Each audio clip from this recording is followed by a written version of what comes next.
नमस्कार दोस्तों। एक बार फिर से आपका स्वागत है अपने डिजिटल प्लेटफॉर्म। हम बात कर रहे हैं दोस्तों शिक्षा का अधिकार अधिनियम 2009 और जहां से बहुत अच्छे और जबरदस्त लेवल के प्रश्न पूछे जाते हैं। पिछली क्लास में हमने बात की थी शिक्षा का अधिकार अधिनियम 2009 की पृष्ठभूमि क्या है, और हमने ये बात की थी कि ये मानव शिक्षा का अधिकार अधिनियम है। पहले मोहिनी जैनवाद हुआ था 1992 में। मोहिनी जैनवाद के तहत शिक्षक अधिकार को मूल अधिकार माना था। तपस मजूमदार समिति ने अनुच्छेद 21 को शामिल करने का सुझाव दिया था। 2002 में हमने क्या किया था, 2002 में 86वां संविधान संशोधन करके शिक्षा के कुछ महत्वपूर्ण प्रावधान भारतीय संविधान में अनुच्छेद 45 में संशोधन किया। अनुच्छेद 21 क जोड़ा और अनुच्छेद 51 क का 11वां मूल कर्तव्य यानी के जोड़ा था। इसमें ट या के जोड़ा था। यहां तक अपनी बात हुई थी। फिर 2009 में डॉक्टर मनमोहन सिंह जो प्रधानमंत्री थे उस समय एक अधिनियम आया था, शिक्षा का अधिकार अधिनियम 2009। इसको हम शॉर्ट में बोलते हैं राइट टू एजुकेशन एक्ट 2009 इसको कहा जाता है, और इसको शिक्षा का अधिकार कहा जाता है। इसके तहत बच्चों को शिक्षा का अधिकार प्राप्त हुआ था। कौन से बच्चों को? तो इसमें दिया गया था 6 से 14 वर्ष के बच्चों के लिए। और यहां से हम बात करें अंतर्राष्ट्रीय यूएनओ ने जो चार्टर दिया था उसके तहत भारत 135वां देश बना था जिसमें शिक्षा का अधिकार देने के लिए दुनिया के देशों में शामिल हुआ था। और इसमें आयु मानी गई थी 18 वर्ष। ये हमने पिछली क्लास में ये चर्चा हम कर चुके हैं। ठीक है, ये आप देख चुके हो पिछली क्लास में। तो यहां से हम बात करें तो आज महत्वपूर्ण जहां से बहुत अच्छे क्वेश्चन आते हैं कि कक्षा में शिक्षक अनुपात क्या रहेगा, शिक्षक की विद्यार्थी अनुपात क्या रहेगा। और दूसरी खास बात यह है कि जो एसएमसी होते हैं जहां से सवाल पूछे जाते हैं, स्कूल मैनेजमेंट कमेटी जिसको हम एसएमसी बोलते हैं, उस एसएमसी में राजस्थान के क्या प्रावधान है या किसी भी राज्य की अगर हम बात करें तो प्रावधान क्या रहेंगे। इसके साथ ही मैंने कहा था कि ये आरटी 2009 शिक्षक हर भर्तियों में काम आने वाला महत्वपूर्ण मान लो कि एक्ट है जिसको आपको पढ़ना ही है। शिक्षण की तैयारी कर रहे हैं तो ये मुख्य रूप से अगर हम बात करें साइकोलॉजी का टॉपिक जरूर है, लेकिन राजनीति का टॉपिक भी है और करंट से संबंधित है। इसमें चर्चा की से रहने वाले इसमें। ठीक है, हम सबसे पहले हम बात करते हैं फटाफट, थोड़ा सा स्पीडली रहेगा क्योंकि हम जो 39 धाराएं हैं उसकी भी बात करेंगे। किस धारा में कौन से टॉपिक कौन सी बात आपके लिए महत्वपूर्ण है उस पर भी हम चर्चा करने वाले हैं। ठीक है, आइए जानते हैं सबसे पहले। मैं देखो एक तो देखो अनुसूची, मैंने एक चीज कहा था कि भारतीय संविधान की जो सॉरी एक्ट है आरटीई एक्ट, आरटीई एक्ट कौन सा? 2009। आरटी एक्ट 2009 जो है उसमें टोटल मैंने बात की थी कि 7 अध्याय है। यानी अध्याय कितने हैं? 7 है। मैंने ये कहा था कि धाराएं कितने हैं, तो धाराएं वर्तमान में इसमें कितनी धाराएं? 39 धाराएं। और मैं एक चीज कही कि इसमें अनुसूची कितनी है, तो इसमें एक अनुसूची जोड़ी गई है। अनुसूची इसमें एक इंडेक्स जोड़ी गई है। तो मैंने ये बात की थी कि अध्याय 7 है, धाराएं इसमें 39 है और अनुसूची कितनी है इसमें, तो एक अनुसूची इसमें शामिल की गई है। ये बात हमने की थी। तो मैं यहां से बात करूं तो आरटी एक्ट 2009 की जो महत्वपूर्ण खास बात अपने लिए कि जो अनुसूची थी वो एक्ट के तहत, वो अनुसूची में यहां पर सबसे पहले स्क्रीन पर लेकर आया हूं आपके लिए। देखो, विद्यालय के लिए मान और मानक, यानी एक विद्यालय स्थापित करते हैं तो कौन से मानकों का, कौन सी गुणवत्ता का पालन करना आवश्यक है। यानी शिक्षक कितने होंगे, बच्चे कितने होंगे, विद्यालय का भवन किस प्रकार से हो, कौन सी सुविधाएं होनी चाहिए। क्वेश्चन बहुत जबरदस्त और महत्वपूर्ण यहां से बनने वाला, नोट करना ये। ठीक है, तो सबसे पहले देखो क्रम संख्या 1 में शिक्षकों की संख्या दे रखी है। शिक्षकों की संख्या में दो चीजें पॉइंट नोट करना, मैंने क और ख नाम से 2 पॉइंट ऐड किए इसमें। ठीक है, दे रखा है वही ऐड किए। एक तो पहली कक्षा यानी कक्षा 1 से लेकर कक्षा 5, कक्षा 1 से कक्षा 5 के लिए प्रवेश किए गए इधर बालकों की संख्या है, उधर शिक्षकों की संख्या इसमें एक सारणी के तौर पर दर्शाई हुई है। अगर किसी विद्यालय में कक्षा 5वीं तक की बात करें तो अगर 60 तक विद्यालय है, सॉरी विद्यार्थियों की संख्या शुरुआत के 60 बालक बालिकाएं हैं, तो उसमें कम से कम शिक्षकों की संख्या कितनी होनी, यानी शिक्षकों की संख्या कितनी होनी चाहिए, तो 2 शिक्षक होने चाहिए। एग्जाम में ऐसा ही प्रश्न पूछा जाता है कि 60 विद्यार्थियों तक कितने शिक्षक होने चाहिए, 2, 5, 4, 3, इस प्रकार से ऑप्शन में मिलेंगे। 61 से लेकर 90 के मध्य अगर विद्यार्थी है 5वीं कक्षा तक, यानी मैं ये कहूं तो 5वीं तक हम कह सकते हैं कि प्राथमिक कक्षा, प्राथमिक विद्यालय इसमें होता है, प्राथमिक विद्यालय। ठीक है, 61 से लेकर 90 के मध्य है तो शिक्षकों की संख्या हो जाएगी 3, यानी एक शिक्षक बढ़ जाएगा। कब? यानी यहां से हम करें कि 30 पर एक बालक इसमें हो रहा है, इसमें शुरू के 60 है तो 2 शिक्षक हो जाएंगे। 61 से लेकर 90 तक है 3 शिक्षक हो जाएंगे। 91 से लेकर अगले 30 की बात करें तो 120 के मध्य शिक्षकों की संख्या 4 हो जाएगी। 121 से लेकर 150 की बात करें या फिर मैं बात करूं तो सीधी सीधी इसमें लिखा हुआ है कि 200 तक, यानी 200 के मध्य 121 से ऊपर हो और 200 के मध्य, तो शिक्षक कितने होंगे?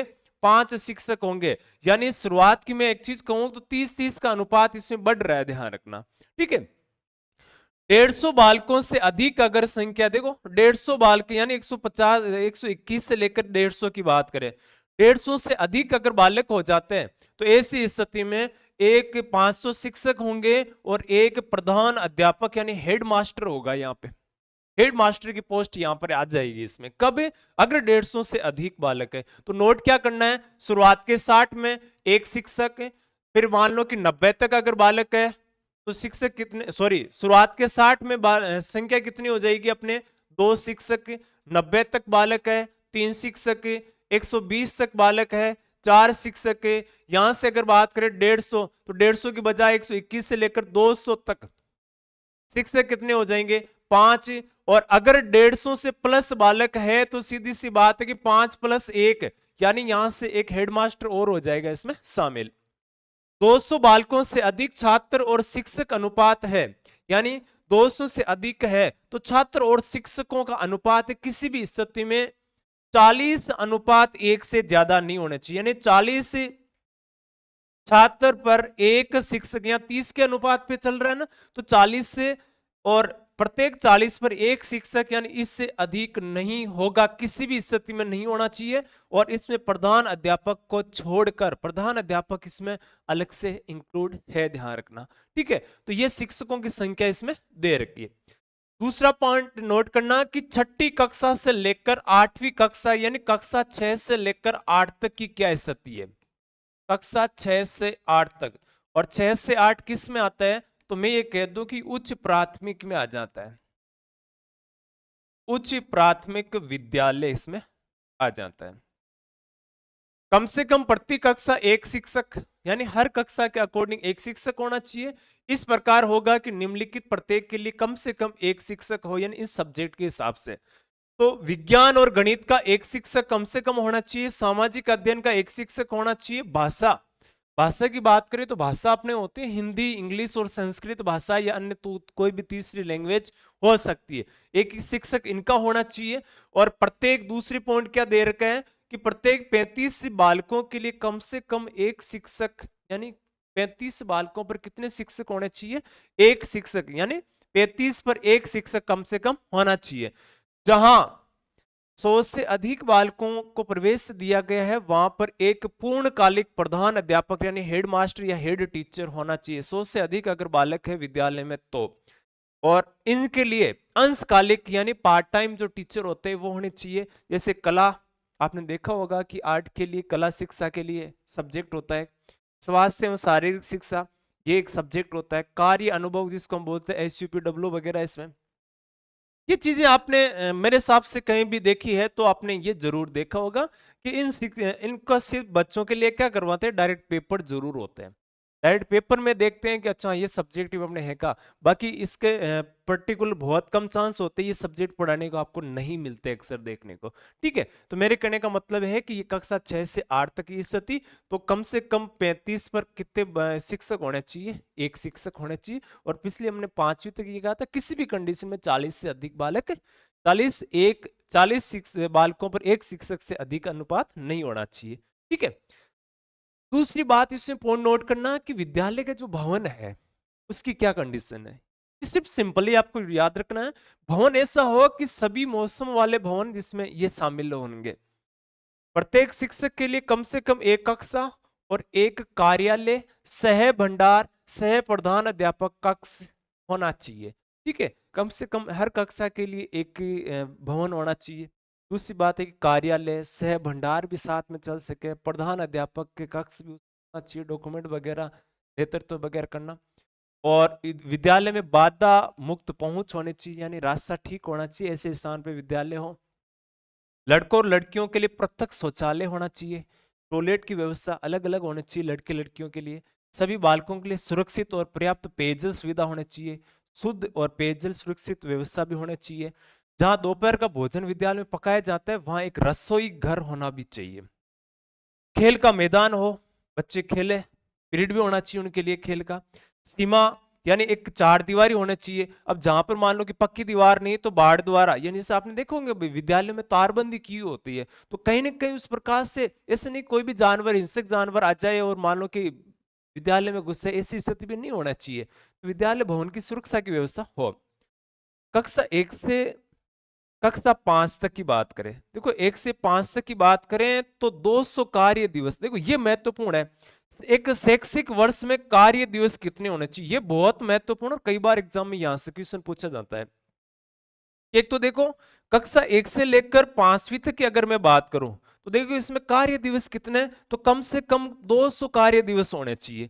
जबकि यहां से देखो घंटे कितने आ रहे हैं, एक वर्ष में कितने घंटे होने चाहिए, कम से कम 800 हॉर्स है, और से होने चाहिए कम से कम 800 और से, और कम से कम 200 कार्य दिवस इसमें होने चाहिए। ठीक है, दूसरी बात यहां से नोट कर सकते हो, कक्षा 1 से कक्षा यानी सॉरी 6 से लेकर कक्षा 8 तक की मैं बात करूं तो यहां से कार्य दिवस कितने होने चाहिए, 220 कार्य दिवस होने चाहिए। और शिक्षण यानी पढ़ाई कितने घंटे होने चाहिए पूरे साल भर में, तो यहां पर पढ़ाई कम से कम साल भर में 1000 घंटा कम से कम शैक्षणिक वर्ष में प्रति यानी शिक्षण घंटे शामिल है इसमें। ये दोनों ये बहुत बार पूछा जाता है एग्जाम में, पूछा जाएगा, 100% नोट कर लो चाहिए आप। ठीक है, नेक्स्ट देखो, शिक्षण के लिए प्रति सप्ताह कार्य घंटों की न्यूनतम संख्या, यानी प्रति सप्ताह अगर साप्ताहिक बात करें तो सप्ताह में कितने कार्य दिवस होने चाहिए, तो शिक्षण के लिए अंतर्गत तैयारी घंटे शामिल है और समय क्या रहेगा, तो याद रखना 45 घंटे, यानी एक सप्ताह में कम से कम कितना शिक्षण होना चाहिए, तो 45 घंटे की क्लास होनी चाहिए। यानी मैं बात करूं तो 45 घंटे कार्य दिवस इसमें है, और इसमें शिक्षक तैयारी वगैरह करके आता वो भी इसमें इंक्लूड या शामिल होता है। अध्यापक के शिक्षण उपकरण प्रत्येक कक्षा के लिए अपेक्षा अनुसार उपलब्ध कराए जाएंगे।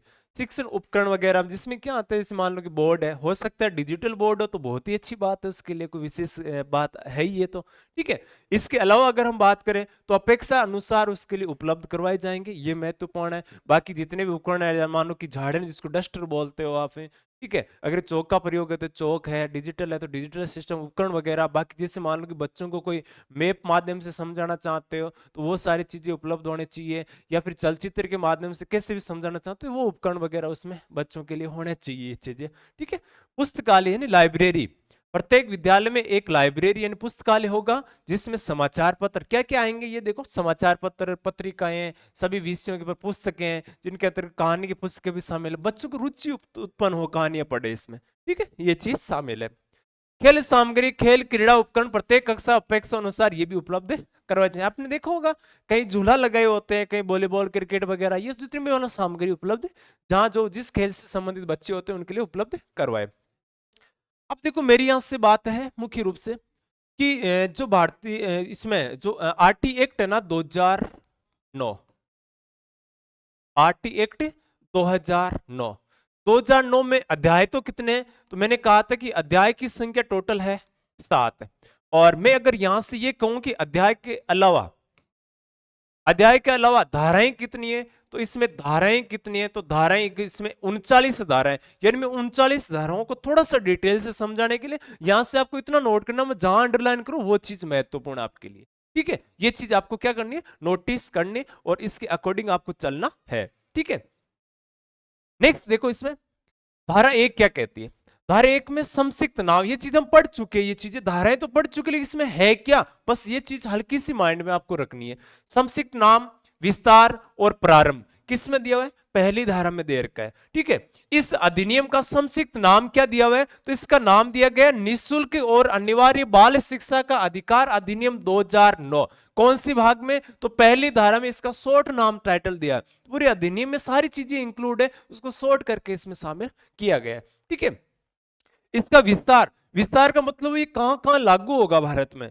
तो ये देखो उसमें उस समय की बात कर रहा हूं, जम्मू कश्मीर राज्य के सिवाय संपूर्ण भारत पर ये लागू होगा। और आपको पता हो तो 1 अप्रैल 2010 को पूरे भारत में ये एक्ट क्या हो गया था, लागू हो गया। ये कानून जम्मू कश्मीर राज्य में लागू नहीं होगा, ये उस समय की दूसरी धारा है। लेकिन इसमें आपको क्या चीज नोट करनी है, नोट ये करनी है कि संविधान में धारा 370 जैसे विशेष प्रावधान के तहत हमने क्या कर लिया, जम्मू कश्मीर से हटा दिया। और हटाने के कारण अब याद रखना है, जम्मू कश्मीर और केंद्र शासित प्रदेश इन दोनों में 31 अक्टूबर 2019 से आरटीई एक्ट जो है ना, ये भी क्या हो गया, लागू हो गया। अब ये धारा यानी संशोधन अभी तक इसमें नहीं किया है, लेकिन ये एक्ट अब पूरे भारत में क्या है, लागू हो चुका है।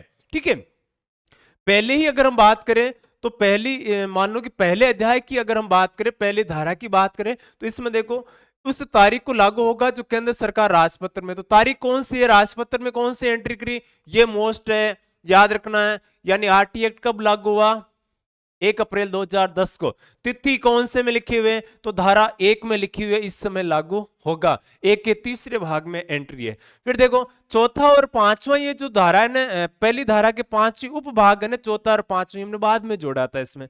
बस याद रखना कि कौन सा अनुच्छेद को प्रभावित करते हैं, 29 और 30 को के अधीन रहते हुए इस अधिनियम के उपबंध बालकों को निःशुल्क एवं अनिवार्य शिक्षा के अधिकार प्रदान किए जाने के संबंध में 2012 में संशोधन करके ये इसको लागू करने की बात जोड़ी थी। और इसमें कोई बात, ये मोस्टली याद रखना कि इसमें कोई बात जो मदरसों में क्यों, क्योंकि यहाँ पर धार्मिक शिक्षा दी जाती है, यहाँ पर संस्कृति की शिक्षा दी जाती है। वैदिक पाठशालाओं धार्मिक शिक्षा प्रदान करने वाले संस्थाओं पर लागू नहीं होगी। तो आपसे पूछेंगे किस धारा में लिखा हुआ है कि ये मदरसों में लागू नहीं होगी, किस धारा में लिखा है वैदिक पाठशालाओं में लागू नहीं होगी, तो कौन सी धारा में, पहली धारा में लिखा हुआ है। ये बातें धारा 1 में लिखी हुई है सारी, 1 पॉइंट 2 पॉइंट 3 4 और 5, ये 4 और 5 बाद में जोड़े हुए, बाकी 3 इसमें शामिल थे। अब देखो धारा 2 क्या कहती है, धारा 2 कहती है, इसमें परिभाषाएं दी गई, बस आपको याद रखना किस परिभाषा की बात की गई है। इसमें निःशुल्क और अनिवार्य बाल शिक्षा का अधिकार यानी आर्टिकल 2002 में प्रयोग की गई प्रमुख शब्दावली है ना, उसका अर्थ समझाएगा कि किस शब्द का क्या अर्थ माना जाएगा। देखो इसमें एक तो समुचित सरकार, समुचित सरकार में केंद्र सरकार, राज्य सरकार और संघ राज्य क्षेत्र यानी यूनियन टेरिटरी सरकार है ना, केंद्र शासित प्रदेशों की, उसकी सरकार की बात है। तो मैं कह दूं कि समुचित सरकार का उल्लेख कौन सी परिभाषाओं में, समुचित सरकार किसको मानना है, किसको नहीं मानना है, ये पूछा जाएगा, मोस्टली याद रखना है। किसको नहीं मानना है, तो केंद्र सरकार, राज्य सरकार और संघ राज्य सरकार को मानना, बाकी कोई सी स्थानीय भी दे सकते हैं, उसको नहीं माना, ध्यान रखना। ठीक है, प्रति व्यक्ति फीस, विद्यालय द्वारा घोषित फीस के अलावा किसी प्रकार की कोई धनराशि, उसके बारे में चर्चा की गई है। बालक, ये मोस्टली याद रखना है कि बालक की आयु क्या मानी है इस एक्ट में, तो धारा 2 में बालक की आयु मानी 6 से 14 वर्ष की आयु, कोई भी बालक है बालिका है उसको माना गया है। यानी बालक में, बालक शब्द में बालक और बालिका दोनों क्या है, शामिल है। ठीक है, इसमें अलाभित या असुविधाग्रस्त समूह, इसमें बालक का समूह है जो अनुसूचित जाति, एससी एसटी या सामाजिक रूप से, शिक्षा रूप से पिछड़े वर्ग के बालक है, एक समुचित रूप से सरकार द्वारा सामाजिक, सांस्कृतिक, आर्थिक, भौगोलिक, भाषा, लिंग के आधार पर घोषित अलाभित यानी जो पिछड़े हुए हैं समूह के बालक इसमें शामिल किया गया है। और एक चीज यहां से नोट करना है कि धारा 2 में हमने क्या किया था, 2012 में संशोधन करके इसमें एक शब्द जोड़ा था, कौन सा, निःशक्त बालक। तो आपसे पूछेंगे कि निःशक्त बालक है किस धारा में, यानी धारा 2 में हमने कब जोड़ा था, 2012 में जोड़ा था, बस ये पॉइंट नोट करना है। ठीक है, आपको ये चीज नोट करनी है, मैं जिस पे जोर देके कह रहा हूं वहां से 100% आपको सवाल देखने को मिलेंगे, नोटिस कर लेना ये चीज चाहिए। ठीक है, क्योंकि वो चीजें महत्वपूर्ण है अपने लिए और वहां से क्वेश्चन पूछे जाते हैं और पूछे जाएंगे। ठीक है, तो इसमें देखो निःशक्त का मतलब जिनको किसी भी प्रकार से समान अवसर नहीं मिला या अधिकारों में छूट चाहिए, ऐसे बालक इसमें शामिल है। और इसमें 1995 परिभाषित बालक शामिल होगा, 95 की जो एक्ट है ना उसमें परिभाषा दी थी उसको शामिल किया है। फिर देखो दुर्लभ वर्ग का बालक इसमें शामिल है, समुचित सरकार घोषित आय की न्यूनतम तय सीमा के, यानी जिसकी आय है, जिनके माता पिता यानी 2.5 लाख रुपए से कम आय वाले परिवारों को इसमें शामिल है। यानी हम कह सकते हैं कि ऐसे बालक इसमें दुर्लभ बालकों में शामिल किया है। एक देखो प्रारंभिक शिक्षा शब्द को बताया गया है, इसमें प्रारंभिक शिक्षा का मतलब आपको समझना पहली कक्षा से लेकर 8वीं तक की कक्षा को प्रारंभिक शिक्षा में माना गया है। संरक्षक यानी जो उनके देखभाल करते हैं बालकों की, जिनकी बालकों की देखभाल या देख रेख या सुरक्षा करते हैं, ऐसे बालक उनके माता पिता हो सकते हैं, या फिर मैं कहूं कि उनके संरक्षक कोई अभिभावक हो सकते हैं, उनको इसमें शामिल माना गया। या न्यायालय किसी को जैसे तलाक के बाद में कहते हैं कि माता या पिता के पास रहेंगे तो वो उनके संरक्षक होते हैं, इनको परिभाषित किया गया है। स्थानीय प्राधिकारी, इसमें क्या होता है, स्थानीय जो शहर गांव जो भी उनके जो अधिकारी होते हैं जिनको जिम्मेदारी दी जाती है उनको शामिल किया गया है। ठीक है। राष्ट्रीय बालक अधिकार संरक्षक आयोग, बच्चों के अधिकारों के लिए आयोग बनाया गया था, और ये अधिनियम कब का है, 2005 के तहत इसकी धारा 3 के अधीन गठित आयोग है। यानी राष्ट्रीय बाल अधिकार संरक्षक आयोग है 2005, और उसको इस एक्ट में क्या किया, हमने शामिल किया है।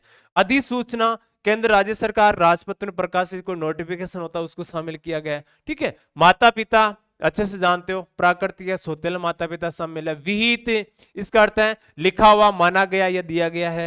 अनुसूची, अनुसूची का अर्थ है इस कानून में दी गई सूची, यानी जो हमने पहले अनुसूची में पढ़ी थी ना, संलग्न पीछे एक जोड़ी हुई होती है। विद्यालय, अच्छे से जानते हो, प्रारंभिक विद्यालय की बात है, कक्षा 1 से लेकर 8 तक की बात है इसमें की गई। ये हम बात करते हैं किस में आती है, तो ये बातें इसमें मुख्य रूप से आपको नोट करना है। कौन से में, तो भारतीय संविधान की धारा 2 में शामिल है। विद्यालय में देखो, ये कोई भी मान लो कि स्थानीय सरकार, केंद्र सरकार, या इसको हम कहते हैं, देखो इसमें परिभाषित किया गया है कि विद्यालय, और इसको परिभाषित किया इसमें कौन से शामिल माने, खास श्रेणी के विद्यालय या इनके द्वारा केंद्र राज्य सरकार द्वारा स्थापित किए गए हैं। ऐसा विद्यालय जिसका पूर्ण व कुछ हिस्सा राज्य यानी कुछ राज्य केंद्र ले रहा है, या फिर स्थानीय लोग भी यानी सहकारी सहयोग से भी स्थापित किए ऐसे विद्यालय भी, या कोई निजी विद्यालय भी इसमें शामिल है। ठीक है, ये चीजें नोट करनी। देखो, निजी विद्या स्कूल जो किसी स्तर पर किसी सरकार से कोई सहायता या अनुदान नहीं प्राप्त करता, ठीक है, और जो प्राप्त करते हैं वो तो आरटी एक्ट में आते ही है। अनुवीक्षण प्रक्रिया, बच्चों के विद्यालय में प्रवेश लेने के चयन, खास श्रेणी इसमें शामिल है। राज्य बाल अधिकार संरक्षण आयोग 2005, ये इसमें शामिल है। ठीक है, और अब बात करते हैं हम अध्याय 2 की। अध्याय 2 में क्या दिया हुआ है, निःशुल्क और अनिवार्य शिक्षा का अधिकार, यानी प्रत्येक बालक को निःशुल्क और अनिवार्य शिक्षा का अधिकार है। अध्याय तो 2 है, और अध्याय 2 में आपको नोट करना है धारा कहां से, तो धारा 3 से लेकर 5 तक इसमें उल्लेख है। धारा 3 से 5 तक कौन से अध्याय में, दूसरे में। तो धारा 3 क्या कहती है, धारा 3 निःशुल्क और अनिवार्य बाल शिक्षा का अधिकार देती है, और कौन से, 6 से 14 वर्ष के सभी बच्चों के आसपास के ही स्कूल में प्रारंभिक शिक्षा यानी कक्षा 1 से 8 तक के अधिकार है। कौन सी धारा कहती है, तो धारा 3 कहती है। यानी आपको यह महत्वपूर्ण है कि धारा 3 किस बात पर जोर दे रही है, निःशुल्क और अनिवार्य बाल शिक्षा का अधिकार प्रदान कर रही है। तो आयु वर्ग क्या है इसमें, 6 से 14 वर्ष। स्कूल कौन सी है, कक्षा 1 से 8 तक का अधिकार देती है। इसके तहत विद्यालय में प्रवेश, विद्यालय तक जाने के लिए बच्चों को किसी प्रकार का शुल्क नहीं देना होगा, किराए भी सरकार देती है। 1 किलोमीटर में प्राथमिक है, 2 किलोमीटर उच्च प्राथमिक वगैरह विद्यालय होने चाहिए। तो निःशक्तता या ग्रस्त ऐसे व्यक्ति, तो ऐसे में शिक्षा प्राप्त करने का विकल्प अपनाने का अधिकार 2012 में यह अधिनियम में जोड़ा। सिंपल बात है, याद रखना, कोई विशेष नहीं है।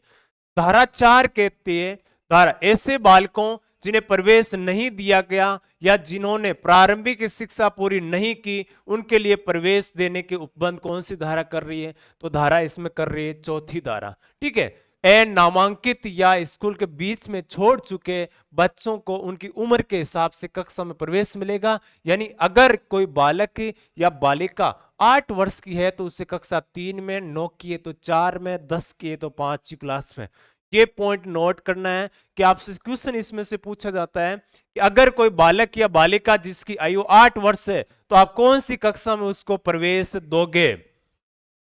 अगर कोई बालक बालिका 8 वर्ष आयु है तो कौन सी कक्षा में प्रवेश दोगे, तो कक्षा आपको 3 लिखनी है। 9 वर्ष का बालक बालिका है तो कौन से में, 4। 10 वर्ष का है तो कौन से में, 5वीं कक्षा में। इस प्रकार से उनको आपको प्रवेश देने की बात नोट करनी है। किसी बालक को उसकी आयु के अनुसार किसी कक्षा में सीधे प्रवेश दिया जाता है तो उसे कक्षा के अन्य बालकों के समान स्तर पर लाना आवश्यक है। इसके लिए उसे प्रक्रिया यानी विशेष प्रशिक्षण, विशेष क्लासें उसके लिए हो सकती है। ठीक है, नेक्स्ट देखो, यदि किसी बालक की आयु के अनुसार कक्षा में प्रवेश दिया जाता है तो बालक को 14 वर्ष की आयु के बाद भी प्रारंभिक शिक्षा पूरी करने का अधिकार होगा। यानी हर प्रकार से बालक को सिखाना है आपको। ठीक है, यानी अगर किसी बालक 13 वर्ष की आयु में छठी कक्षा में प्रवेश दिया, आयु कितनी है, छठी का 13 वर्ष है, और प्रवेश मान लो कि बहुत ज्यादा आयु हो गई, तो हम किस में दे रहे हैं, तो उसको स्टैंडर्ड देकर छठी कक्षा में प्रवेश दिया, और 14 वर्ष के होते ही वो क्या हो गया, यानी 14 वर्ष आयु होते ही वो 7वीं पहुंचा, निःशुल्क अधिकार थोड़ी खो देगा, तो उसको यानी 15-16 वर्ष की आयु की प्रारंभिक शिक्षा पूरी करने का अधिकार रहेगा। फिर उसको 15-16 वर्ष की आयु भी हो जाए ना, तो भी उसको प्रारंभिक शिक्षा पूरी करने दिया जाए। ठीक है, ये मैं बात करूं तो 14 सितंबर 2016 को कक्षा प्रथम में 5 वर्ष के बालक को भी प्रवेश लेने का प्रावधान किया गया। राज्य सरकार, राजस्थान सरकार ने क्या किया कि जैसे मान लो कि कक्षा प्रथम यानी 5 वर्ष का अगर बालक है, तो उसको कौन सी कक्षा में प्रवेश देने की बात है कि पहली कक्षा में प्रवेश, तो ये राजस्थान सरकार ने 2016 में एक आदेश निकाला था। ठीक है, धारा 5 कहती है अन्य विद्यालयों में स्थानांतरण का अधिकार, एक विद्यालय है, एक विद्यालय में पढ़कर दूसरे विद्यालय में क्या ले जा सकता है, अपने टीसी के माध्यम से प्रवेश ले सकता है। ये महत्वपूर्ण बात है। जहां विद्यालय प्रारंभिक शिक्षा पूरी करने की व्यवस्था नहीं है, वहां किसी बालक के अन्य विद्यालय, विशेष श्रेणी के विद्यालय या सरकार से किसी प्रकार का अनुदान प्राप्त निजी विद्यालय को छोड़कर में प्रारंभिक शिक्षा पूरी करने का, स्थानांतरण करने का अधिकार होगा। यानी जैसे आरटी एक्ट में बालक होते हैं, तो एक बार अगर मान लो कि जैसे 8वीं तक विद्यालय है, तो वो दूसरी विद्यालय में जाता है, तो एक बार विद्यालय में फ्री प्रवेश ही मिलेगा उसको। ठीक है, निजी है तो भी। यदि किसी बालक को किसी कारण से राज्य के भीतर या राज्य के बाहर अन्य विद्यालय में जाना पड़े, तो उससे अन्य विद्यालय में प्रवेश का अधिकार भी रहेगा। मैं सीधी सीधी बात करूं तो 5वीं बात क्या कर रहे हैं, टीसी की बात कर रहा है, और अक्सर 5वीं क्लास से बाद ही टीसी की जरूरत पड़ती है। तो धारा 5 याद रखना किससे संबंधित है, टीसी से संबंधित। ठीक है, ट्रांसफर सर्टिफिकेट। किसी भी कारण से अन्य विद्यालय में प्रवेश आने वाले बालक के लिए पूर्व के विद्यालय के प्रधान अध्यापक या विद्यालय के प्रभारी शिक्षक द्वारा तुरंत स्थानांतरण प्रमाण जारी करना होगा, टीसी तुरंत जारी करनी होगी। यदि विद्यालय में प्रधान अध्यापक का विद्यालय प्रभारी स्थानांतरण जारी करने में विलंब करते हैं, तो सेवा नियमों के अधीन इस पर कार्यवाही, यानी टीसी देने से कोई मना करते हैं या लेट करते हैं, तो उस पर कार्यवाही की जा सकती है, शिकायत होनी चाहिए। ठीक है, नेक्स्ट देखो अध्याय 3 क्या कहता है। समुचित सरकार, स्थानीय प्राधिकारी और माता पिता के कर्तव्य। आपसे पूछा जाएगा किस अध्याय में, और अध्याय 3 की बात है। अध्याय 3 में याद रखना ये धारा कौन से, 6 से लेकर 11 तक इसमें धारा का उल्लेख है। धाराएं कौन सी है, 6 से लेकर 11 तक इसमें धाराएं दी है। देखो सबसे पहले समुचित सरकार और स्थानीय प्राधिकारी का विद्यालय स्थापित करने का, सरकार का पहला कर्तव्य तो होगा कि वो विद्यालय स्थापित करे। पहली बात कौन सी धारा में, 6ठी धारा में दे रखा है। ठीक है, फिर मान लो कि इनके कर्तव्य, समुचित सरकार के कर्तव्य, फिर स्थानीय प्राधिकारी के कर्तव्य इसमें दे रखे हैं। ये कानून लागू होने के 3 साल के भीतर, देखो कितना समय दे रखा है, लागू 10 में हुआ था तो 13 तक हो जाने चाहिए, भीतर सरकार या सरकार द्वारा तय अधिकारी ऐसे स्थान पर स्कूल की व्यवस्था करेंगे जहां बच्चों के आसपास कोई विद्यालय या स्कूल नहीं है। प्रत्येक 1 किलोमीटर प्राथमिक विद्यालय तथा 2 किलोमीटर पर उच्च प्राथमिक विद्यालय खोलने का प्रावधान राज्य में किया। ये राजस्थान के नियमों के अकॉर्डिंग नोट करनी है आपको। इसमें याद रखोगे आप राजस्थान, कि राजस्थान सरकार ने ये नियम बनाया कि प्रत्येक 1 किलोमीटर में प्राथमिक विद्यालय 5वीं तक, और प्रत्येक 2 किलोमीटर में उच्च प्राथमिक विद्यालय नोट करना है। ठीक है, नेक्स्ट देखो इसमें धारा 7 क्या कहती है। धारा 7 में कहा कि वित्तीय और अन्य उत्तरदायित्वों का हिस्सा बांटना, यानी खर्चा पानी किस प्रकार से राज्य और केंद्र वसूल करेंगे। केंद्र सरकार और राज्य सरकार इस कानून को लागू करने के लिए धन उपलब्ध कराना सुनिश्चित करेगी। केंद्र सरकार इस कानून को लागू करने के लिए आवश्यक धनराशि का बार बार होने वाले खर्चों का आकलन करेगी। केंद्र सरकार राज्य सरकार की सलाह और सहमति के आधार पर आकलित धनराशि का कुछ प्रतिशत अनुदान के रूप में देगी। केंद्र सरकार वित्त आयोग के निर्देश पर किसी राज्य को इस कानून को क्रियान्वित करने के लिए विशेष अनुदान दे सकती है, यानी खर्चा कितना कौन किस प्रकार से देगा, इस बात का उल्लेख 7, और याद रखना है 7 धारा, और साथ में याद रखोगे आप वित्त, तय को तय से जोड़ देना है। ठीक है, केंद्रीय सरकार के दायित्व इसमें दे रखे हैं। इस धारा 29 के तय किए गए शैक्षणिक अधिकारी या संस्था सहयोग से राष्ट्रीय पाठ्यचर्या की रूपरेखा तैयार करेगी।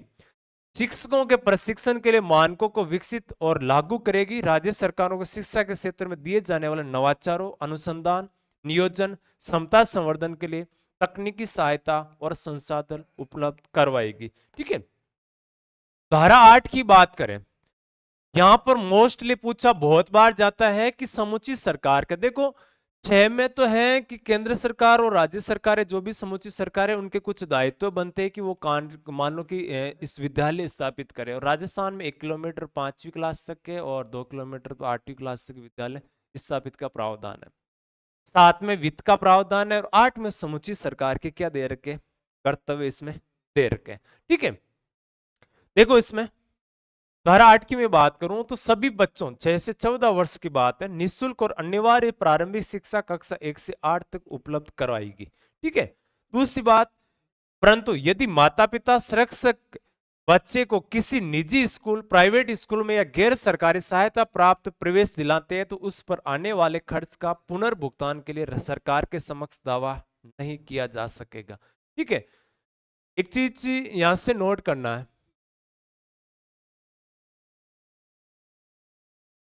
एक चीज यहां से नोट करना है, जैसे सभी बच्चों के लिए निःशुल्क और अनिवार्य प्रारंभिक शिक्षा का उल्लेख है इसमें, कक्षा 1 से 8 तक उपलब्ध करवाएगी। लेकिन माता पिता संरक्षक बच्चे को निजी स्कूल या प्राइवेट स्कूल में या गैर सरकारी सहायता प्राप्त ऐसे स्कूल में प्रवेश दिलाते हैं तो उस पर आने वाले खर्च का पुनर्भुगतान के लिए सरकार के समक्ष दावा नहीं कर सकते। लेकिन याद रखना, अनिवार्य शिक्षा पद से अर्थ है कि समुचित सरकार का दायित्व है कि समुचित सरकार का आरटी एक्ट लागू कर रखा है, निजी में भी ध्यान रखना। 6 से 14 वर्ष की आयु के प्रत्येक बालक को निःशुल्क और प्रारंभिक शिक्षा उपलब्ध कराई जाए। 6 से 14 वर्ष के प्रत्येक बालक का अनिवार्य रूप से स्कूल में प्रवेश, उपस्थिति और प्रारंभिक शिक्षा पूरी करना सुनिश्चित करे। बच्चों की शिक्षा के लिए उनके आसपास से ही स्कूल उपलब्ध करवाना, कमजोर और पिछड़े बालकों के प्रति जो भेदभाव न हो और प्रारंभिक शिक्षा पूरी करने में कोई बाधा न आए। प्रारंभिक शिक्षा के लिए आधारभूत सुविधाएं जैसे विद्यालय भवन, शिक्षक, शिक्षण अधिगम सामग्री उपलब्धता सुनिश्चित करवाना। ठीक है। आयु के अनुसार कक्षा में प्रवेश के लिए बालकों को अन्य बालकों के समान स्तर पर लाने के लिए विशेष प्रशिक्षण या प्रक्रिया सुविधा तय करना सुनिश्चित करे। ठीक है। प्रत्येक बालक का स्कूल में प्रवेश, उपस्थिति और प्रारंभिक शिक्षा पूरी करना सुनिश्चित करेगी, मॉनिटरिंग करेगी। अनुसूची में तय किए गए मान और मानकों के अनुरूप अच्छी गुणवत्ता की प्रारंभिक शिक्षा उपलब्ध करवाना सुनिश्चित करेगी और प्रारंभिक शिक्षा के लिए समय पर पाठ्यचर्या और पाठ्यक्रम तय करना सुनिश्चित करेगी। शिक्षकों के लिए प्रशिक्षण सुविधा उपलब्ध कराएगी। ये समुचित सरकार के क्या होते हैं, इसमें कुछ कर्तव्य इसमें दे रखे हैं। धारा 9 कहते हैं कि स्थानीय प्राधिकारी के कर्तव्य, सिंपली आपको नोट करना, कोई विशेष बात इसमें नहीं है, सिर्फ पहली धारा ही महत्वपूर्ण है। इसमें सभी बच्चों के लिए निःशुल्क और अनिवार्य प्रारंभिक शिक्षा उपलब्ध करवाई जाएगा, परंतु यदि माता पिता संरक्षक बच्चे को किसी निजी या प्राइवेट स्कूल में या गैर सरकारी सहायता प्राप्त स्कूल में प्रवेश दिलाते हैं तो उस पर आने वाले खर्च का पुनर्भरण के लिए सरकार के समक्ष दावा नहीं किया जाएगा। ये बात इसमें। और बच्चों की प्रारंभिक शिक्षा के लिए उनके आसपास ही स्कूल उपलब्ध हो। मान लो कि आप कहें कि ऐसे स्कूल में डालेंगे जहाँ की फीस है 2 लाख रुपए सालाना है, 5 लाख रुपए सालाना है, तो सरकार इतना पुनर्भरण थोड़ी करेगी। सरकार तो जितना लिमिट है उतना पुनर्भरण तो जरूर कर सकती है, वो भी आरटी एक्ट में अगर लागू है, उसका फायदा ले रहे तो करेगी। ठीक है। कमजोर पिछड़े वर्ग के बालकों के प्रति भेदभाव न हो और उन्हें प्रारंभिक शिक्षा पूरी करने में कोई बाधा नहीं हो। स्थानीय प्राधिकारी अपने अधिकार क्षेत्र के भीतर निवास करने वाले 14 वर्ष तक की आयु के बालकों के बारे में तय तरीके से रिकॉर्ड रखेगा और ये तरीका राज्य सरकार द्वारा तय किया जाएगा। स्थानीय प्राधिकारी अपने अधिकार क्षेत्र के भीतर निवास करने वाले प्रत्येक बालक के विद्यालय में प्रवेश, उपस्थिति और प्रारंभिक शिक्षा पूरी करना सुनिश्चित करेंगे और मॉनिटर इसमें करेंगे। किसके? प्राधिकारी जो अधिकारी वगैरह होते हैं उनके दायित्व इसमें दिए गए। ठीक है। प्रारंभिक शिक्षा के लिए आधारभूत सुविधाएं जैसे विद्यालय भवन, पर्याप्त शिक्षक, कर्मचारी, शिक्षण सामग्री उपलब्ध कराएगी। धारा 4 के अनुरूप आयु के अनुसार कक्षा में प्रवेश दिए गए बालकों को अन्य बालकों के समान स्तर पर लाने के लिए विशेष प्रशिक्षण या प्रक्रिया सुविधा उपलब्ध करेगा। अनुसूची में तय किए गए मान और उनके अनुसार गुणवत्ता की उपलब्धता भी इसमें करने का प्रयास करेंगे। ठीक है। इसमें प्रारंभिक शिक्षा के लिए समय समय पाठ्यचर्या पाठ्यक्रम है वो करना सुनिश्चित करने का काम, यानी सरकार का ये भी दायित्व है प्राधिकारियों का कि पाठ्यक्रम और पाठ्यचर्या है उसको भी सुनिश्चित करें, और शिक्षकों के लिए प्रशिक्षण सुविधा भी समय समय पर होती है वो भी उपलब्ध करवाएं, और प्रवास जाने आने वाले बच्चों के लिए विद्यालय में प्रवेश सुनिश्चित करें, और अपने क्षेत्र में कार्यों को मॉनिटरिंग करना वगैरह इसमें शामिल है। ठीक है, और वर्ष पर्यंत क्या क्या गतिविधियां होगी इसका सेक्शन कैलेंडर तय करता है। आपको पता हर साल आता है इस प्रकार का कैलेंडर। ठीक है, धारा 10 कहते हैं माता पिता और शिक्षक का जो कर्तव्य है वो क्या होता है, उनका कर्तव्य है कि बच्चों को स्कूल भेजे, पहली बात तो यही है।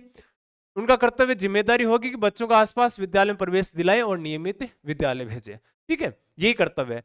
11 में धारा में क्या है, समुचित सरकार और विद्यालय पूर्व शिक्षा के लिए व्यवस्था करना, यानी 3 वर्ष से ऊपर और 6 वर्ष से कम आयु के जो बालक है उनको प्रारंभिक शिक्षा के लिए तैयार हेतु शिक्षा और बालकों की देखरेख के लिए आवश्यक व्यवस्था कर सकेगा, ये बात इसमें दी गई है। अब हम बात करते हैं धारा जो 4 है, सॉरी अध्याय जो 4 है, अध्याय 4 क्या कहते हैं। अध्याय 4 के अनुसार कुछ महत्वपूर्ण समुचित मान लो कि जैसे इसमें एक्ट के तहत बातें कुछ की गई है उसके अकॉर्डिंग हम चर्चा करेंगे। अब छोटे छोटे अध्याय अब ज्यादा बड़े है नहीं, लेकिन याद रखना जो अध्याय 4 है ना, अध्याय 4 में आपको याद रखना है धारा कहां से कहां तक है। तो इसमें धाराएं जो दे रखी है 12 से लेकर 28 तक इसमें धाराएं दी हुई है। कहां से कहां तक मिलेगी आपको, अध्याय 4 में 28 तक इसमें धाराएं दी हुई है, और इसमें कुछ धाराएं बहुत ज्यादा महत्वपूर्ण है, ध्यान रखना। जैसे 21 है, 23 है, 27, 28 है, ये ना 28 बहुत महत्वपूर्ण है। यहां से क्वेश्चन पूछना था 17 है। ये अध्याय थोड़ा सा आपको डिटेल से पढ़ना, बाकी सिंपली है, कोई विशेष मैंने जो रीड पढ़ के मैंने इसलिए सुनाया कि आपको थोड़ा नजर में होना चाहिए किससे संबंधित होती है। ठीक है, धारा 12 निःशुल्क और अनिवार्य शिक्षा के लिए विद्यालय के उत्तरदायित्व की सीमा। अब सीमा में ये चीजें बातें 4-5 पॉइंट आपको नोट करना है कि एक तो देखो समुचित सरकार स्थापित विद्यालय में प्रवेश लेने वाले प्रत्येक बालक को प्रारंभिक शिक्षा उपलब्ध करवाई जाएगी। निजी विद्यालय में पहली कक्षा में कुल बच्चों का न्यूनतम कितना परसेंट है, 25% बच्चों को निःशुल्क शिक्षा का उपलब्ध करवाई जाएगी। यानी पहली कक्षा में अगर आप nursery, LKG, UKG, first class में एडमिशन दिलाते हो तो जितने बच्चे आते हैं उसका 25% है उनको शिक्षा कैसे दी जाएगी, बिल्कुल निःशुल्क दी जाएगी, बाकी सशुल्क है। ठीक है, निजी स्कूल में विद्यालय पूर्व कक्षा 3 से 6 शिक्षा 3 से 6 वर्ष के इसी अधिनियम के अंतर्गत आती है। निजी विद्यालय भी इसी में शामिल किए गए। तो निजी विद्यालय में धारा 12 के तहत आप जो 25% आपको पूछा जाएगा कि किस धारा के तहत 25% बच्चों को निःशुल्क पढ़ाया जाता है, तो धारा 12 के तहत याद रखना। ठीक है, प्रत्येक स्कूल स्थानीय सरकार प्राधिकारी की चाहे गई सूचना और जानकारी उपलब्ध कराने के लिए बाध्य है। हर स्कूल अधिकारी को सूचनाएं देगी। निजी स्कूल को कमजोर और पिछड़े वर्ग के न्यूनतम 25% बच्चों को प्रवेश देने के बदले सरकार द्वारा राशि उपलब्ध करवाई जाएगी। सरकार इसके लिए क्या करेगी, उसके लिए राशि भी उपलब्ध करवाएगी। ये कुछ बातें नोट करनी है। ठीक है, यदि कोई निजी विद्यालय भूमि, भवन, अन्य सुविधाएं निःशुल्क और रियायती दरों पर प्राप्त करता है तो विद्यालय को बालकों को निःशुल्क शिक्षा उपलब्ध करवाने के बाध्यता होगी। सरकारी सिस्टम यानी सरकारी जमीन उपयोग कर रहे हैं तो निःशुल्क देनी है, फिर तो किराया वगैरह भरना उसका। धारा 13 क्या कहता है, 13 प्रवेश, बाहरी होने के बाद में 13 में प्रवेश करते हैं ना, तो प्रवेश के लिए किसी प्रति व्यक्ति फीस और अनुवीक्षण प्रक्रिया का न होना। यानी कक्षा में एडमिशन लेते हैं तो आपने देखा होगा कि किसी प्रकार से आपने देखा होगा कि मान लो कि एक टेस्ट रखा जाता है कि टेस्ट पास करने के बाद में आपको प्रवेश दिया जाएगा। ऐसा टेस्ट नहीं होना चाहिए और फीस उसके लिए एडमिशन फीस भी नहीं होनी चाहिए। इसकी बात है, कोई भी स्कूल व्यक्ति बालक के प्रवेश देते समय किसी प्रकार की फीस या पैसा नहीं लेगा, प्रवेश फीस नहीं होगी। ये पॉइंट नोट करना, धारा 13 में है। अब बच्चे को क्लास में एडमिशन दिला रहे हैं, ठीक है, बच्चों को प्रवेश देने के लिए कोई प्रवेश परीक्षा नहीं ली जाएगी। ये पॉइंट बहुत महत्वपूर्ण है धारा का। कौन सा, एक तो फीस नहीं होगी और एक कौन सा, कोई भी प्रवेश परीक्षा नहीं ली जाएगी। एडमिशन के समय कोई प्रवेश परीक्षा नहीं होगी। बच्चा कितना होशियार है, सारे होशियार है, सबको अधिकार है पढ़ने का। व्यक्ति इस उपखंड में उल्लंघन अगर करता है तो प्रति व्यक्ति फीस प्राप्त करता है तो प्रवेश शुल्क में 10 गुना राशि तक का जुर्माना। आपसे पूछेंगे कि कितने जुर्माना लगा सकते हैं, तो जितने प्रवेश फीस के लिए, जैसे कहते हैं कि स्टार्टिंग की प्रवेश की फीस आपके लिए 8,000 है, तो जुर्माना भी इसका कितना होगा, 10 गुना होगा फिर उसका। ठीक है, यदि कोई व्यक्ति प्रवेश परीक्षा मानो कि यदि कोई प्रवेश परीक्षा की जाती है तो पहली बार 25,000 रुपए जुर्माना और आगे भी ली जाती है तो 50,000 रुपए जुर्माना होगा, धारा 13 कहती है। धारा 14, प्रवेश के लिए आयु का सबूत। प्रवेश अगर दिलाया जा रहा है तो आयु का सबूत के लिए याद रखना, आयु निर्धारण करते हैं जन्म, मृत्यु, विवाह, रजिस्ट्रेशन अधिनियम है 1886 का, उसके नियमों के अनुसार सरकार द्वारा दिए गए किसी दस्तावेज को हम मान लेंगे, ठीक है। इसके अलावा बालक को जन्म तिथि का प्रमाण पत्र नहीं होने के आधार पर उसके प्रवेश से इनकार नहीं किया जाएगा, यानी उसके जो माता पिता है ना उससे हम सर्टिफिकेट बना के ले लेंगे कि हाँ नोटरी करवा के ले आओ, आपका जन्म यही मान लिया जाएगा, ठीक है। जन्म तिथि नहीं है तो उसके आधार पर ये नहीं कि बालक पढ़ेगा भी नहीं, 14 में की गई बात है। धारा 15, प्रवेश से इनकार नहीं किया जाना। आप ये नहीं कह सकते कि बच्चे आप पढ़ नहीं सकते, बच्चे को पढ़ना है तो पढ़ना ही है, ठीक है।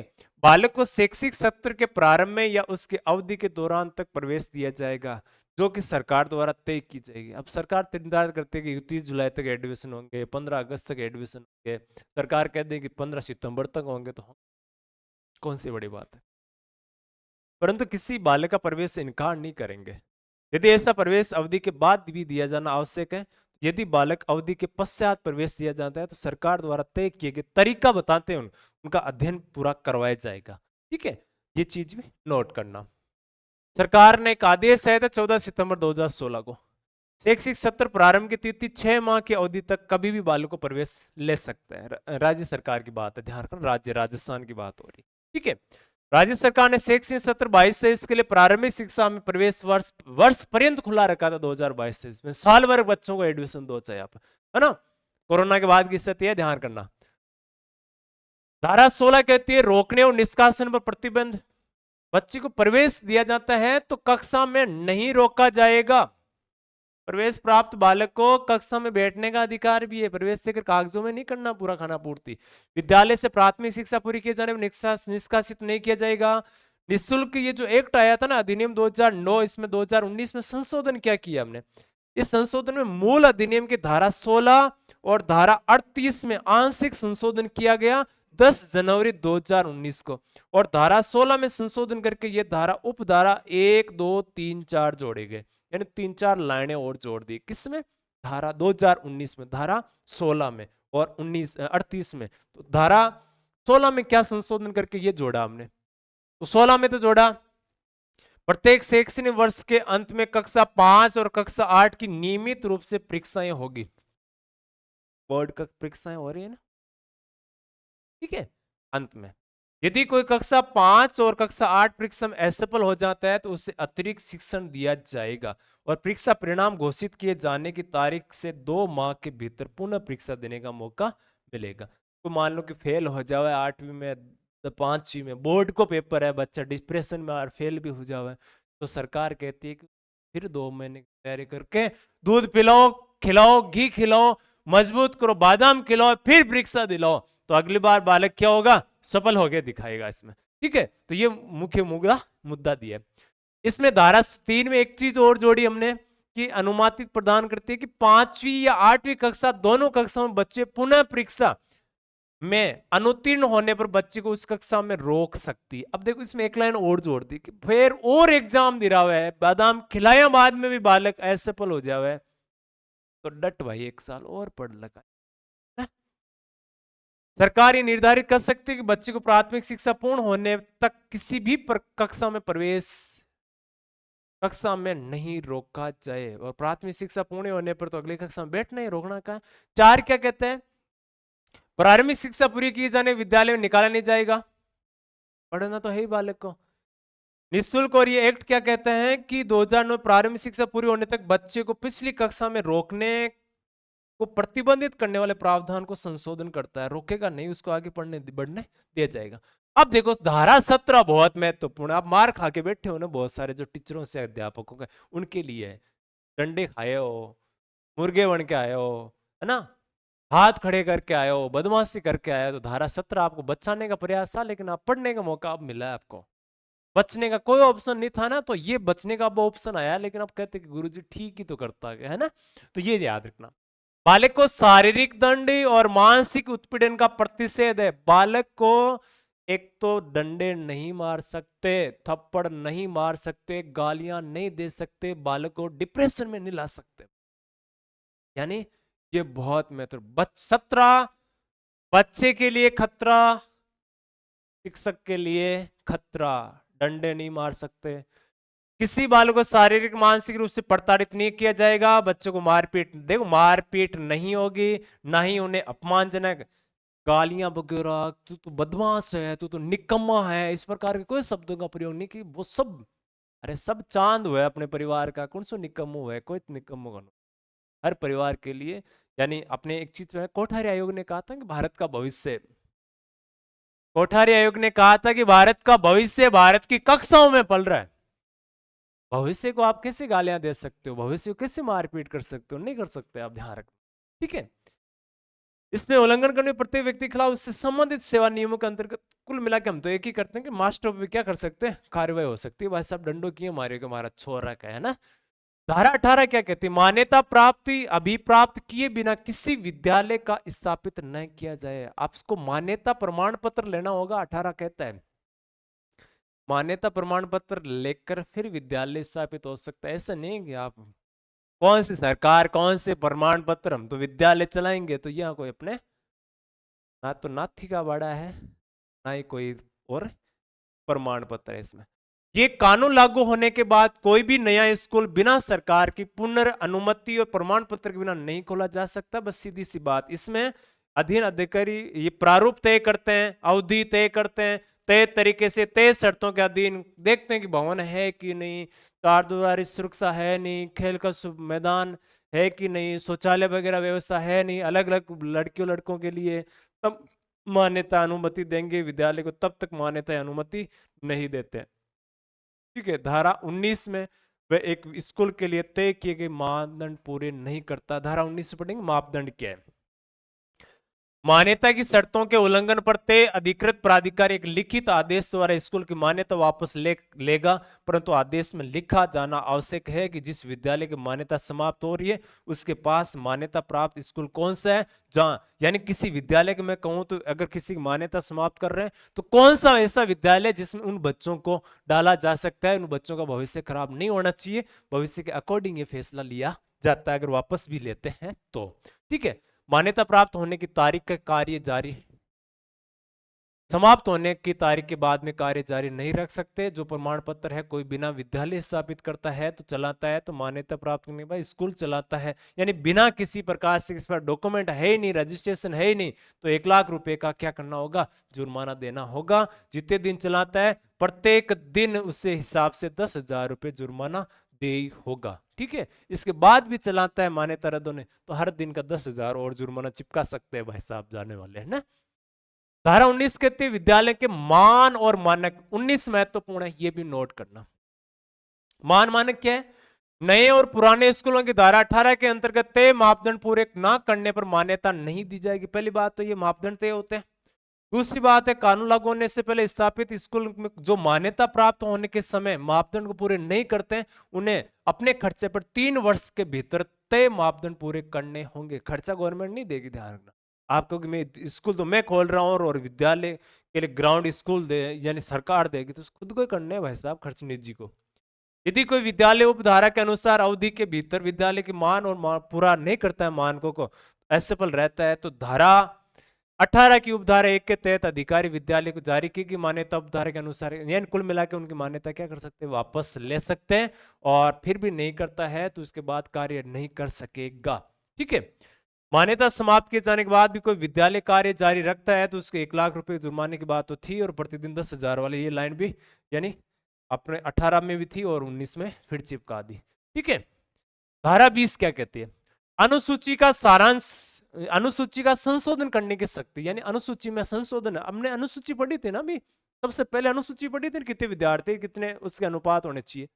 एक लिखित अधिसूचना द्वारा संशोधन किसी मान या मानक को अनुसूची में जोड़ा जा सकता है और हटाया जा सकता है। आपसे पूछेंगे ना, आपसे पूछेंगे कि जो अनुसूची है ना भारतीय ये आरटी एक्ट 2009 की एक ही अनुसूची है, ध्यान रखना। अनुसूची में संशोधन कौन सी धारा के तहत कर सकते हैं, तो संशोधन कौन सी धारा के तहत कर सकते हैं, धारा 20 के तहत आपने अभी हमने बात कौन सी की शुरुआत में, देखो मैं वापस लेकर आता हूं यहां से, ये जो अनुसूची है ना, इसमें संशोधन कौन सी धारा के तहत कर सकते हैं, तो याद रखना धारा 20 के तहत इसमें चाहे तो संशोधन करके कुछ प्रावधान जोड़े और हटाए जा सकते हैं। ठीक है, तो ये चीज अपने को नोट करनी है। फिर देखो हम पढ़ रहे थे 47 पे, धारा 21 बहुत इंपॉर्टेंट है। विद्यालय प्रबंध समिति, इसको बोलते हैं SMC, स्कूल मैनेजमेंट कमेटी बोलते हैं। बहुत इंपॉर्टेंट, नोट करना, यहां से क्वेश्चन बनेगा, 100% लिख लो चाहिए आप। इस निजी स्कूल के अलावा सरकारी स्कूल, सहायता या अनुदान प्राप्त स्कूल, खास रहने वाले विद्यालय, एक विद्यालय प्रबंध समिति का गठन आवश्यक रूप से किया जाएगा। आपने बताया जो RT के तहत बच्चे पढ़ते हैं जिस विद्यालय में, उसमें SMC हो। वो बात अलग है कि आपके नाम ही चलते होंगे, लेकिन होती जरूर है। ध्यान, SMC की अनुमति के बाद ही पेमेंट उठाना और जमा होने की बात होती है, हर विद्यालय में होती है, ध्यान रखना। इसके निजी के अलावा कौन से, सरकारी स्कूल, सरकार से सहायता प्राप्त स्कूल, खास श्रेणी वाले विद्यालय, उसमें इस समिति में आवश्यक रूप से कम 3/4 सदस्य बच्चों के माता पिता या संरक्षकों में से होंगे। यानी 3/4 यानी 75% तो कौन होंगे, बच्चों के माता पिता या बच्चों के संरक्षक, जो भी है, चाचा चाची, ताऊ दाऊ, दादा दादी, जो भी है उनके, वो इसमें सदस्य होते हैं। 25% बाकी इनमें से स्टाफ वगैरह में होते हैं। इनमें भी कमजोर और पिछड़ा वर्ग के बच्चों के माता पिता संरक्षकों की भागीदारी उस वर्ग के बच्चों की संख्या अनुपात में होगी। विद्यालय समिति की आवश्यक रूप से 50% महिला सदस्य हो। ये पॉइंट नोट करना है। ये जो महिलाओं वाला आरक्षण है ना, SMC में भी है। ठीक है, आगे बढ़ेंगे, पूरा डिटेल से बात करेंगे। यानी 75% तो होने चाहिए कौन से, अभिभावक, और टोटल सदस्य है उसका 50% कौन होना चाहिए, महिलाएं होनी चाहिए, बस, है ना। विद्यालय प्रबंध समिति की निम्नलिखित शर्तों का पालन करेगी, अर्थात विद्यालय के क्रियाकलापों की मॉनिटरिंग करना, क्या क्या चल रहा है विद्यालय में, सारी चीजें, पैसे बजट कितने क्या आ रहे हैं, कहाँ खर्च हो रहे हैं, विकास योजना तैयार करना, सिफारिश करना क्या क्या चाहिए, समुचित सरकार प्राधिकारी से प्राप्त अनुदानों का उपयोग को मॉनिटर करना, पैसे कितने आ रहे हैं उसको मॉनिटर करना। सभी सरकारी सहायता प्राप्त विद्यालयों के अधीन गठित विद्यालय प्रबंध समिति केवल सलाहकार संबंधित कार्यों का पालन करेगी। ठीक है, अब देखो SMC, और याद रखना ये जो नियम मैंने 4 लिखा है ना, ये कहां से लिखा है कि RT एक्ट 2009 भारत में लागू हुआ था 1 अप्रैल 2010 को, और राजस्थान में इसको मानो कि अधिसूचित कर दिया गया था 29 मार्च 2011 को। तो 2011 को हमने क्या कर दिया, RT एक्ट की जगह राजस्थान नाम करके हमने 2011 में इसको लागू किया। उसमें नियम दिए हुए हैं, तो उसका नियम नंबर कौन सा है, तो उसका नियम नंबर 2011, उसका नियम नंबर 4 है, ध्यान रखना। उसमें हमने क्या कर रखा है, जो भारतीय RT एक्ट 2009 है ना, 2009 की जो धारा 21 है, धारा 21 के तहत हमने क्या किया है, SMC का गठन किया। यानी आपसे पूछा जाएगा किस धारा के तहत SMC का गठन होता है, तो धारा 21 के तहत होता है। ठीक है, और उसको हमने राजस्थान के अकॉर्डिंग कर लिया, तो राजस्थान में कौन सा आ जाएगा, तो नियम नंबर 4 आ जाएगा। ठीक है, अब इसमें देखो पद, टोटल 16 सदस्य होते हैं, उसकी मैं पूरी चर्चा करूंगा। इसमें चयन प्रक्रिया क्या होगी इसमें, तो एक तो देखो इसमें अध्यक्ष होता है, समिति की साधारण सभा द्वारा उसके माता पिता संरक्षक सदस्यों में से कार्यकारिणी समिति हेतु निर्वाचित 11 सदस्यों में से कार्यकारिणी समिति के सदस्यों द्वारा निर्वाचित। यानी इसमें जो मैंने कहा कि 75% जो होते हैं ना, 75% माता पिता संरक्षक, वो 11 सदस्य निर्वाचित, वो एक को क्या बनाते हैं, वो एक अध्यक्ष बनाते हैं। यानी उन्हीं में से क्या बनता है, एक अध्यक्ष का निर्वाचन होता है। ठीक है, उपाध्यक्ष समिति की साधारण सभा द्वारा उनके माता पिता, सेम ही लाइन है, 11 माता पिता यानी निर्वाचित 11 माता पिता या संरक्षक सदस्यों में से कार्यकारिणी सदस्यों द्वारा निर्वाचित। तो उपाध्यक्ष भी सेम ही होता है। सदस्य कितने निर्वाचित होंगे, 11। साधारण सभा द्वारा उसके यानी बालक जो होते हैं उनके माता पिता, उनके संरक्षक, कार्यकारिणी सिफारिश है तो 11 सदस्य, जिनमें से कम 6 महिलाएं, एक अनुसूचित जाति, एक अनुसूचित जनजाति से संबंधित होने चाहिए। मैं यहां से बात करूं, देखो ये जो 11 सदस्य है इसमें, यानी मैंने कहा अभी बात 50% महिला होनी चाहिए, तो 6 तो होती है महिलाएं, और टोटल में से एससी से कितने हैं तो 1, और एसटी से कितने हैं 1, ये आरक्षण प्राप्त है, ध्यान रखना। एससी एसटी की 1-1 सीटें 11 में से, और 6 सीटें किसके लिए, महिलाओं के लिए, ठीक है। अब देखो ये हो गए अध्यक्ष, उपाध्यक्ष और सदस्य, ठीक है। फिर देखो पदेन सदस्य, पदेन सदस्य यानी ये तो 11 में से हो गए अध्यक्ष उपाध्यक्ष, तो बाकी सदस्य हो ही गए। पदेन सदस्य होता है ग्राम पंचायत या नगर पालिका है तो उसमें जो वार्ड में विद्यालय स्थित है उस वार्ड का जो वार्ड पंच या जो पार्षद होता है वो भी इसमें एसएमसी का क्या होता है, पदेन सदस्य होगा। पदेन सदस्य सचिव, प्रधानाध्यापक, हेडमास्टर जो स्कूल का है, हेडमास्टर नहीं है तो जो सबसे वरिष्ठ अध्यापक या प्रबोधक है या संस्था का जो मुख्य है वो इसमें क्या होता है, पदेन सचिव। पदेन का मतलब जो भी इस पद पर होगा वो इसमें सदस्य होगा। तो सदस्य कितने हो गए अपने पास, 13। अब देखो निर्वाचित अध्यापक, विद्यालय के अध्यापकों द्वारा समिति हेतु निर्वाचित एक महिला अध्यापक यदि उपलब्ध है तो, अन्यथा पुरुष अध्यापक या प्रबोधक लगे हुए जो भी है, यानी एक महिला है तो ठीक है, नहीं तो पुरुष को किसी को एक को क्या कर लेते हैं, एक अध्यापक को निर्वाचित कर लेते हैं।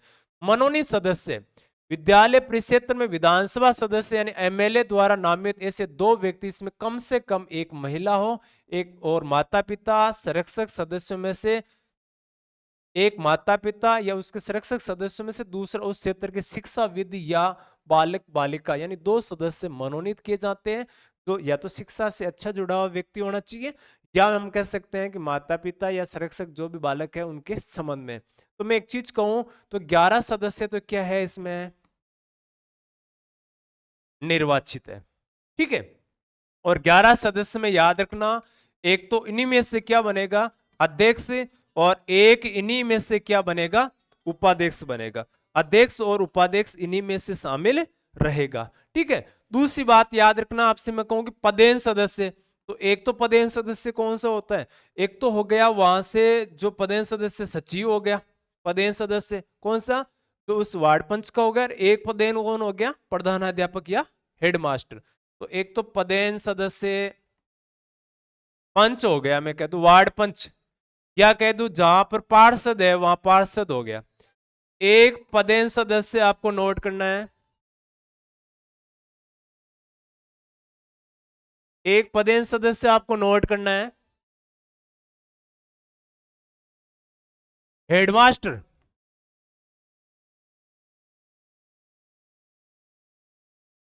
हेडमास्टर जो होता है वो इसमें शामिल होता है, यानी 11 सदस्य निर्वाचित, एक पदेन सदस्य, और एक कौन सा होता है, हेडमास्टर जो होता है। तो सदस्य कितने हो गए, 13। और 2 सदस्य आपको नोट करना है, एक सदस्य आपको याद रखना है कि जो हेडमास्टर होता है यानी अध्यापक होता है इसमें शामिल, अध्यापक निर्वाचित होगा, इसमें महिला या पुरुष हो सकते हैं, ठीक है। और एक इसमें 2 सदस्य हो गए अपने मनोनीत, तो उस वार्ड से हो सकते हैं या कोई शिक्षाविद हो सकते हैं। तो टोटल सदस्यों की संख्या कितनी होती है, राजस्थान की मैं बात करूं तो राजस्थान एसएमसी में कितने सदस्य होते हैं, तो राजस्थान एसएमसी में टोटल सदस्य होते हैं 16, और निर्वाचित में कितने, तो निर्वाचित में 6 महिलाएं होगी, ध्यान रखना। महिलाएं कितनी होंगी, तो याद रखना 50%, यानी 6 महिलाएं इसमें शामिल है। तो देखो निर्वाचित सदस्य जो जो बालक होते हैं उनके माता पिता अभिभावकों में से होंगे, और निर्वाचित सदस्य में से एक अध्यक्ष और एक क्या होता है, उपाध्यक्ष। एक पदेन सचिव हो गया, यानी आपके जैसे जिस वार्ड पंच जिस वार्ड में है तो उसका वार्ड पंच हो गया। एक पदेन उस स्कूल का हेडमास्टर हो गया, और एक सदस्य जिसको ये प्रभार दिया जाता है उसी स्कूल का होता है अध्यापक, जिसको प्रभार दिया जाता है उनको इसमें शामिल करते हैं। और 1-2 सदस्य उसके एमएलए जो वहां का विधायक है उसके द्वारा मनोनीत किए जाते हैं, इसमें एक महिला और एक अन्य पुरुष हो सकते हैं, ठीक है। तो याद रखना 6 महिलाएं होगी, जिसमें से एक तो एससी की महिला होगी, एक एसटी की महिला होगी, सॉरी कोई भी हो सकता है एससी एसटी के सदस्य टोटल इनमें से, लेकिन महिलाएं 6 होगी इसमें, ठीक है। प्रबंध समिति प्रत्येक माह एक बार बैठक करना आवश्यक है, यानी महीने की एक बैठक जरूरी है इसके लिए, अब रिकॉर्डली हो कैसे भी हो। कार्यकारी समिति बैठकों के लिए गणपूर्ति उसके कुल सदस्यों का 1/3 भाग होगा, ये बहुत महत्वपूर्ण पॉइंट है कि जो एसएमसी की बैठक होती है उसके लिए गण पूर्ति यानी इसको हम बोलते हैं कोरम पूर्ति कितनी होनी चाहिए, तो 1/, यानी 33% सदस्य, इनका कम से कम कितने आने चाहिए, 33% सदस्य उपस्थित होने चाहिए। कितने होते हैं 33, कम से कम 5-6 सदस्य होने चाहिए इसमें, ठीक है। और बैठक 1 महीने में एक बार। राजस्थान में ये बैठक कब होती है, तो आपको पता हो अमावस्या को होती है। अरे कोई मान लो कि माता पिता मजदूरी कर रहे हैं तो अमावस्या को राजस्थान में अक्सर छुट्टियां भी रखी जाती है, तो ये चीज है। धारा 22 क्या कहती है, धारा 22 में कहा गया है कि विद्यालय विकास योजना, स्कूल डेवलपमेंट प्लानिंग, है ना। धारा 21 की उपधारा 1 के तहत गठित विद्यालय प्रबंध समिति विद्यालय के लिए एक विकास योजना तैयार करेगी। धारा 22 की उपधारा के तहत ये योजना सरकार द्वारा बनाई जाने वाली योजनाओं और अनुदान वितरण का आधार बनेगी, ठीक है। सिंपल ये लाइन याद रखना है कि जो मानो कि 22 में क्या याद रखोगे कि विद्यालय विकास योजना किस धारा 22 के तहत। अब देखो धारा 23 क्या कहती है, शिक्षकों की नियुक्ति के लिए अर्हता यानी योग्यता क्वालिफिकेशन, सेवा के निर्बंधन और शर्तें क्या है।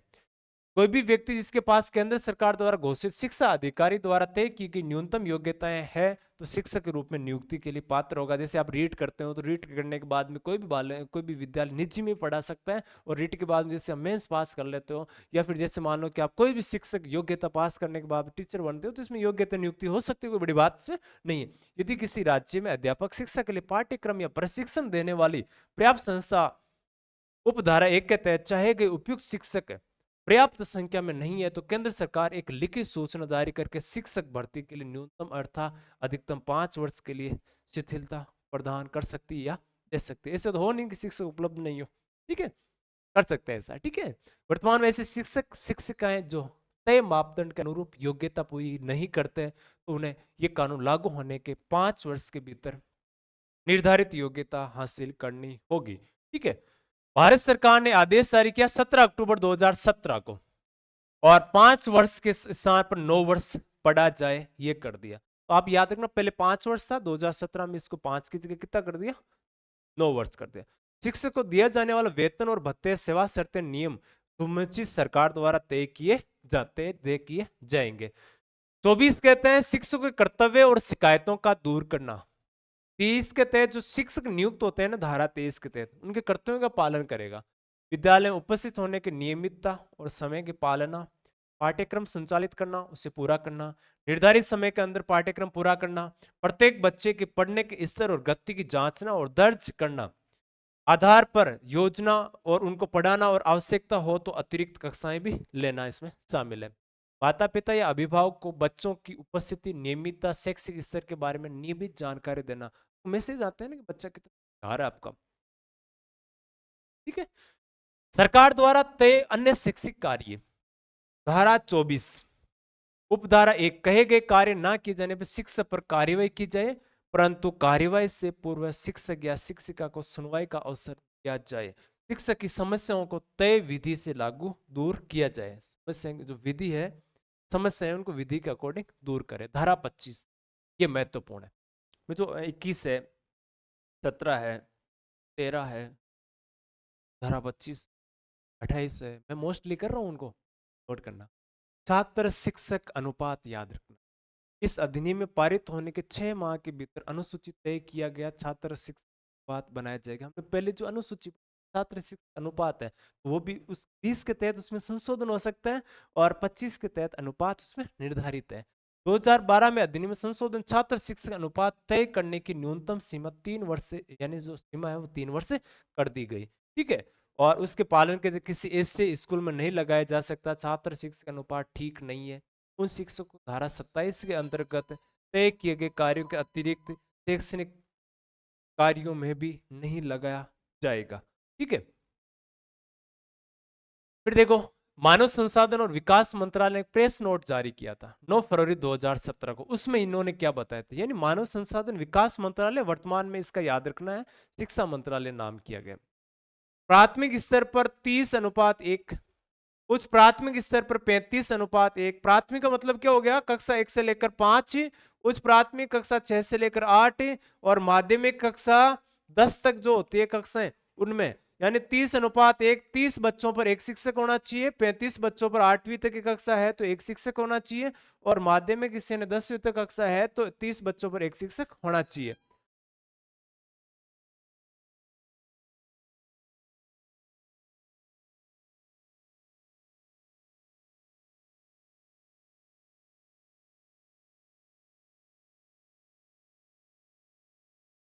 हेलो। शिक्षकों की रिक्तियों का भरा जाना।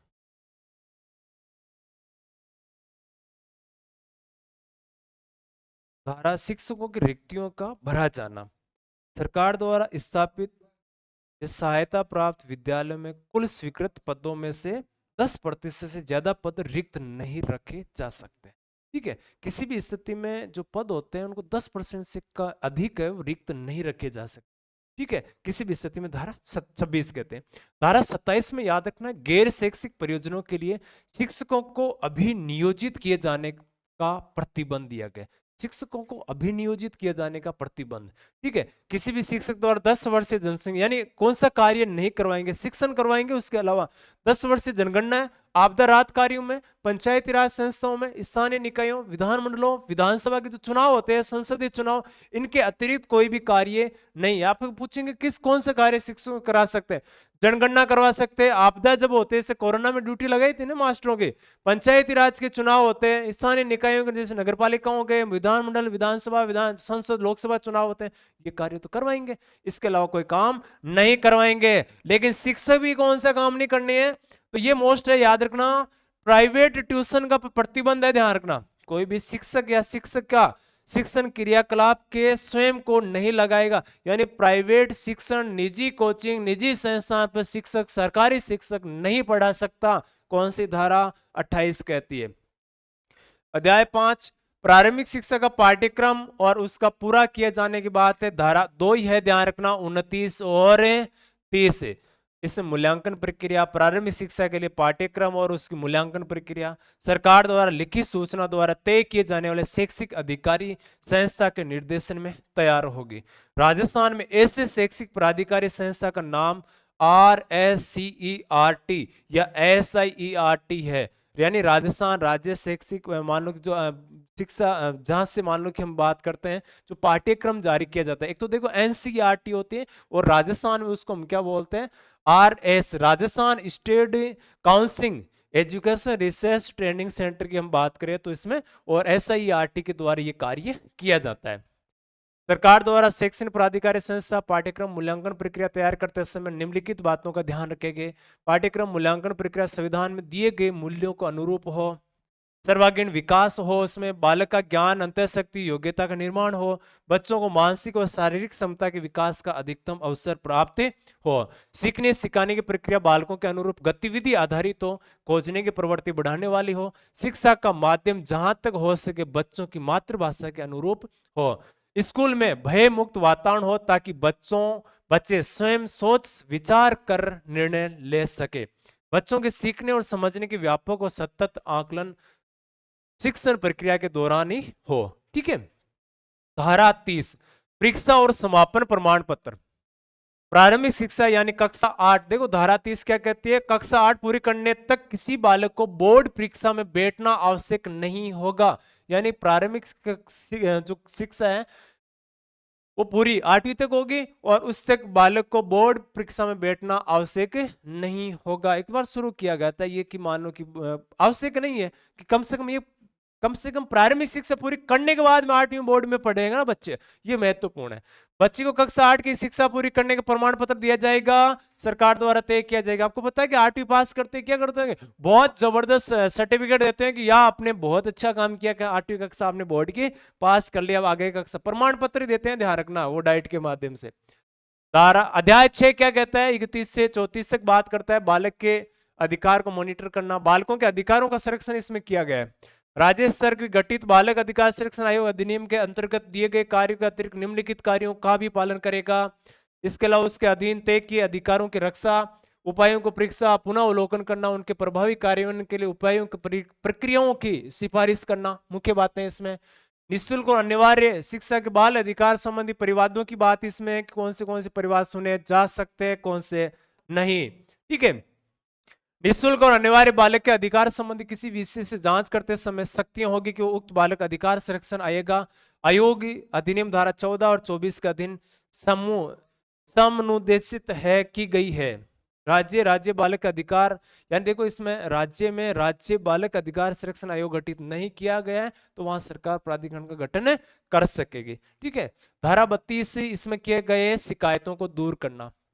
जो भी शिकायतें आती है बालकों से संबंधित है, वो उनको मान लो कि शिक्षा के अधिकार से संबंधित है, वो स्थानीय अधिकारिता रखते हैं वाले अधिकारी प्राधिकारी संस्था शिकायत कर सकेगा इसके माध्यम से। इसके अधीन बालक के अधिकार के संबंध में शिकायत है वो होती है। ठीक है, और ये इसके अधीन अगर हम बात करें तो प्राधिकारी संबंधित पक्षकार को सुने जाने के यथा कार्य कारण के आधार पर अवसर प्रदान करने पश्चात 3 मास की अवधि के भीतर निपटारा करेगा।